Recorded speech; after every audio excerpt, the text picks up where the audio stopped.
Hey everybody, this is Modern Refugee. I'm going to do a video for you guys today on something I haven't discussed yet. And when it comes to old-time medicine and kind of homemade medicine, and that's poultices. And what a poultice is it's a combination of beneficial herbs, vegetables, that kind of stuff that's made into either a paste or a bit of a concoction, and then it's placed on whatever the ailment is.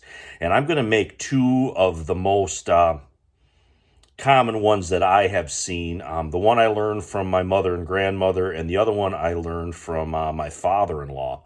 And the first one that I'm going to do is a plantain or plantain poultice made with the plantain leaves. And the plantain leaves I harvested from my garden. Plantain just grows wild around here, or plantain, depending on how you want to pronounce it. It just grows wild around here, and this is one of the most beneficial plants that you're going to find in the wild. This just has a bunch of different uses, and the main one is it draws out infection and it draws out inflammation, so it can be used for bug bites, poison ivy, wounds, bruises. And we're going to take these leaves and we are going to cut these up, and we're going to mix them with just a little bit of water, and then we are going to wrap them in a little bit of cheesecloth or gauze. And that will be our plantain poultice. And the second one is an onion poultice. And an onion poultice where you take onions and you cut them up, you put a little water on them, and you cook them down into a bit of a paste. And again, you're going to put that in some type of cloth. And what that was used for is that was used for chest colds, for like bronchitis and whatever. They took those pads with that onion paste in it, and they would put it on the chest. They would cover you up, and that would actually draw out the infection in your chest and would break up the infection. You know, you'd cover up when you'd have that on there, and that would loosen all the chest congestion. You would start coughing up the stuff. You would basically use that to help your body get rid of that infection. And it was also a very old remedy. This remedy was actually used by my father-in-law's parents, and it was fairly common, in fairly common use. I'm actually going to take it a little bit step further here. I'm going to show you that you don't need a lot of stuff to do this stuff. I'm actually going to use my my bush pot and my camp stove, stuff that you would normally have in a get home bag, that you don't have to have a lot of stuff to do this. The old timers didn't have a lot of stuff. They use just whatever that they had. So I'm just going to use the basic tools that I would normally have in my pretty much everyday carry kit anyway to make this stuff for you guys. And I'm going to stop along the way here as I get going. I'm going to show you the couple the different stages of making both this plantain poultice and the onion poultice. And here is the plantain or plantain leaves diced up. Just took a knife and I cut these up into smaller pieces, and I transferred them into my bush pot here. Now these leaves were a little bit on the dry side, so I just grabbed a little piece of kindling, and I'm using that as just a rudimentary pounder to pound those and break those leaves up a little bit more. When I got these this other little pile in here, then I'm going to add just a little bit of water to it. And here we are after we got that in the bush pot, and we got it pounded up a little bit, so it's kind of broken up and crushed. Now I'm just going to add a little bit of water to this, not very much, just to make a bit of a paste. Now we're going to just stir this around, and we're just going to let this sit for, I'd say, about maybe 10-15 minutes, so the beneficial properties of this plant can come out into the liquid. All right, I got a large gauze pad here that I opened up, and got this spread out here on my little board that I was working on. Something like this gauze pad here, this might be something that you would find in a first aid kit that you might carry in your get home bag or in a car first aid kit. So this is a fairly common thing. The old timers, they would sometimes use cheesecloth for this instead of gauze, which is sort of the same thing. So I got my my poultice here. I don't know if you can see down in there. I got it kind of mashed up down there in the bottom. It's just kind of soaking right now. I'm actually going to take this now and I'm going to transfer this onto this gauze and make a pad with it. All right, this is the poultice placed on the unfolded gauze pad. Now all we're going to do is we're going to fold this up. Sort of roll it up like so, fold the ends in, and then this is going to be placed on whatever the ailment is.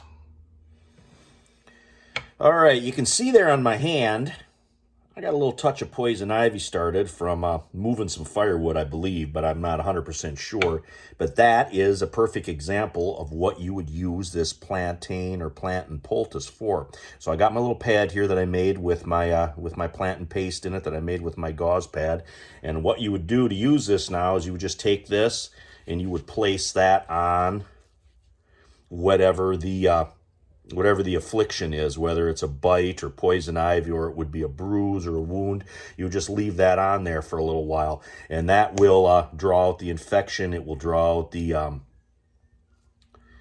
poison or inflammation, whatever you happen to have in your body, and that's how they use the plantain poultice. Get my stuff cleaned up here now, and I'm going to move on. I'm going to show you guys the onion poultice.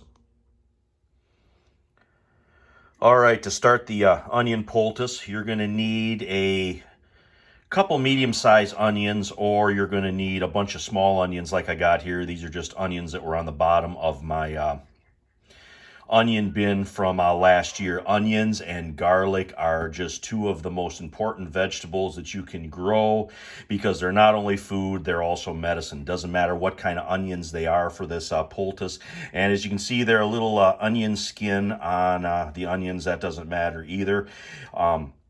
They don't have to be peeled 100% for this, and just cut the root and the top end off and brush off the loose stuff, and you're good to go. Now I'm going to cut these up good, and then I'm going to get them in my bush pot here, and I'm going to throw a little water on them, and then we're going to get them simmering so they can cook down. And here are the onions cut up. It doesn't matter what kind of onions you use. You can use red, you can use white, you can use yellow. They all work for this. We're going to transfer these into the bush pot now, and we're going to get them cooking.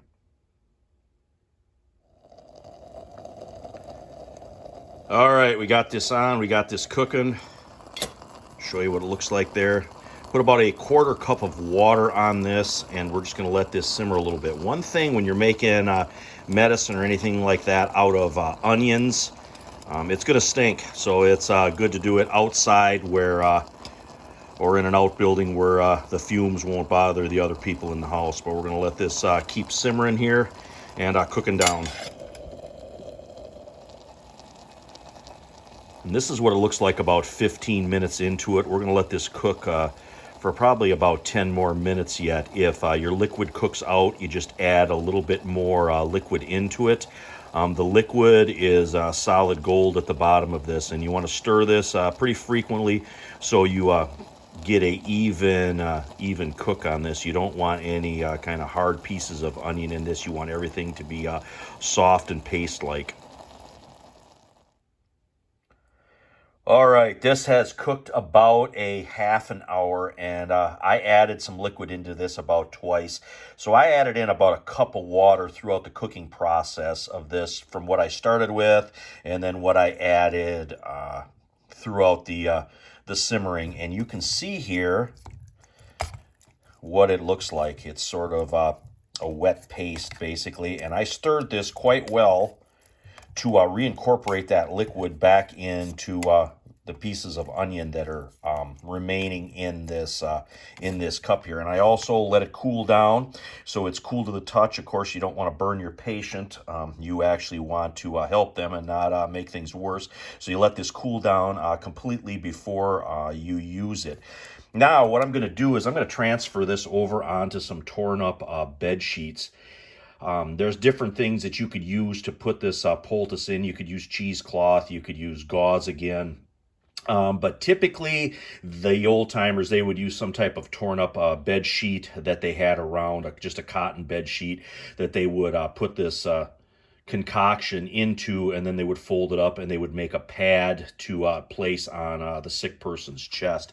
So anyway, I'm going to transfer this stuff over onto the cloth now, and I'm going to fold it up, and I'm going to show you what the finished product looks like. And here is the onion poultice onto the cloth. You definitely want to use all the liquid that is in the container that you cooked it in, and you want to have enough pieces of cloth to catch that liquid and hold it, because that's part of the medicine as well. And all you're going to do here is you're going to fold this up into a pad. Multiple layers here because I want to hold all this liquid in.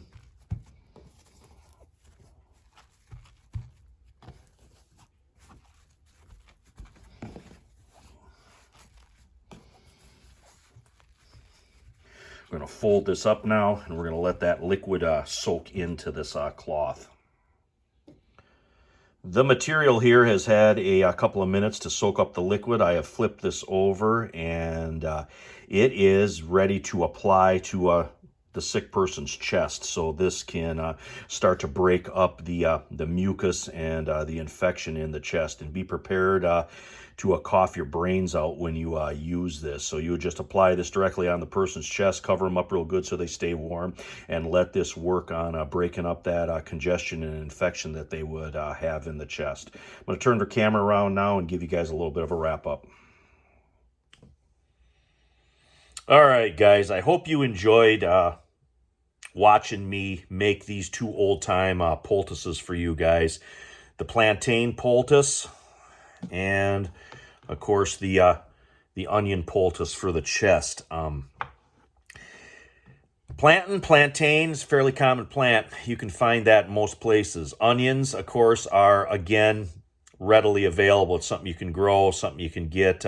Even nowadays, they're fairly reasonable, and no matter how bad times get, I believe these two items are going to be available for most people to either forage, grow, or be able to locate so they can make this, because who knows, pharmacies might not ever be there. And old-time recipes like this may have relevance in the future, and I wanted to share that with you guys. Hope you guys got a little information, a little entertainment out of this video here. Just getting some of these old time remedies out there from the old timers through my recollections. But anyway, this is Modern Refugee. I appreciate all you guys out there. As always, I hope you guys get something out of my videos that's beneficial to you, and you guys have a great one.